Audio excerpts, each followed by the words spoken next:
How to update Chase Bank password. Let's get started with the video. Start by moving into your application Chase, or you can move into the website. In the source bar, search for Chase Bank. And then head over to the very first site, chase.com. Once you are in the official site of Chase, tap on Sign In at the top right corner. Wait for a while for it to load.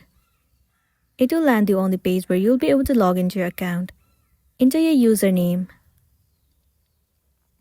And then if you want to update or change your password, then click on Forgot Username or Password right here.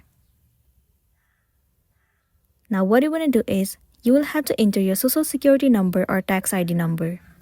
After that, enter your account, card, or application number. Once you have entered, tap on Next. Follow the on-screen process and it will land you on the page where you'll be able to change or update your password. Create a new password and click on Confirm. After that, your password will be changed.